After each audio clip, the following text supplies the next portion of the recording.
I'm here with Clive Mantle. How has Valleyscon and Ebbw Vale been treating you so far? Very, very well. It's a delightful event because it's big and it's growing, but it's not too big, which is overwhelming. So you have lots of time to speak to people, which is the important thing.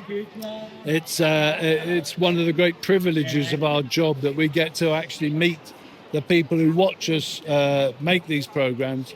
You know, dentists, car mechanics, teachers don't get to sit behind a desk and talk to the people whose lives they have affected and who have done a good job. We are in a peculiar profession where you get recognised, or you get an opportunity for the public to come and say, "Well done." So it's very good for the ego to know that there's people out there who enjoy your work.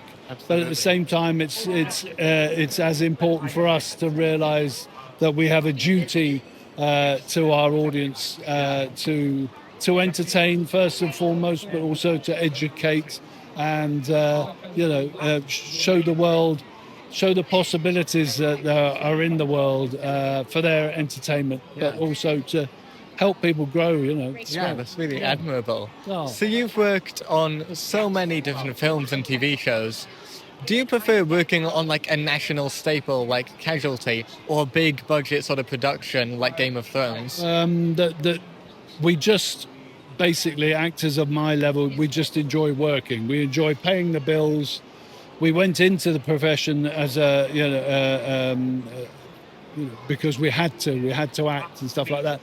But very soon you have to discover that it's a business. So you have to balance your love, your love for your craft with actually a bit of business sense in order to survive. And my wife and I, Carla, we've both been acting for 45 years, and that's unusual to have lasted this long.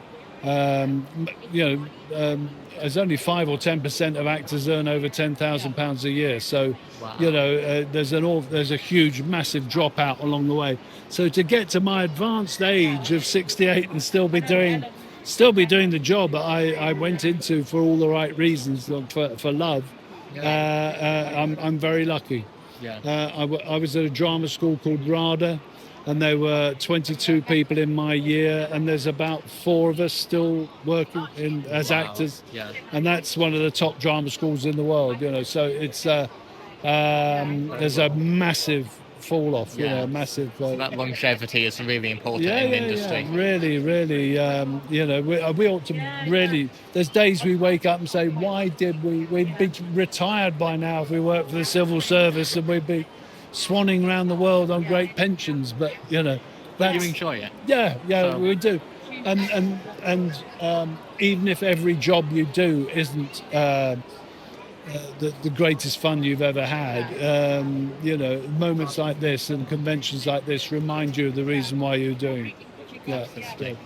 And I heard an interesting story that you were in one of the Superman films fighting Christopher Reeve, but the scene was left out from the finished film. The whole character was the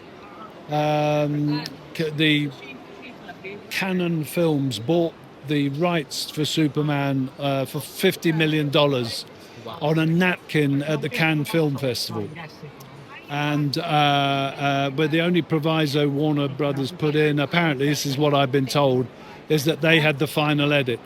So that when Canon presented the final edit for Warner Brothers approval, they decimated it.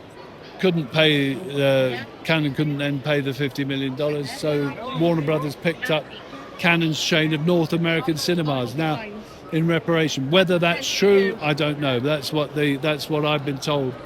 And I was a pawn in that game. The film was really edited very strangely, and didn't do well at the box office. It's about the best thing I've ever done. but who knows? It must have been a great experience on set, though. Still. I mean, Gene Hackman said to me, "You'll get your own series on American television when people see this character." So I did have high hopes for it, but no, it wasn't to be. So I nearly gave up acting as a result, because it's difficult enough to get a job, and it's difficult enough to do a job really well. and it's difficult enough to excel and then still be cut from a film is pretty horrible. But never mind. I imagine it's important to sort of keep that perseverance in the industry. Well, yeah, but I mean, I took a severe battering after that, and even then, talking about it now, I don't really. Only because you're such a nice chap, am I taking the time? But I've sort of had to blank Superman 4 out of my head. Move on from that. Yeah. And you've worked with some terrific directors, including David Fincher on Alien 3. Yeah. What was that experience like? Well, it was his first big film, so I think he was 28 when we did Alien 3. Yeah, so he was extraordinary to work with. He had that confidence of someone who really knows what they're doing. But at 28, he was almost the youngest person on the set, Yeah. And he had a bank of monitors in front of him with stunt unit, special action unit, second unit, main unit monitors, and he was juggling all these balls. But we were slow. The film was slow in making, and we had to move out of Pinewood. We had seven sound stages at Pinewood booked for a certain time, and there was still quite a lot to do. And I was contracted to the Nottingham Playhouse to do a play there, so I couldn't film my death.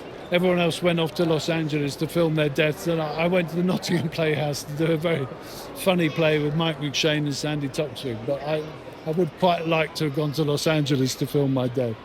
But Fincher, just an extraordinary man, really lovely experience working with him. Yeah, I bet. Well, thank you so much for your time, and thank you for coming here to Ebbw Vale today. It's been great. I've really enjoyed it. Thank you. Thank you.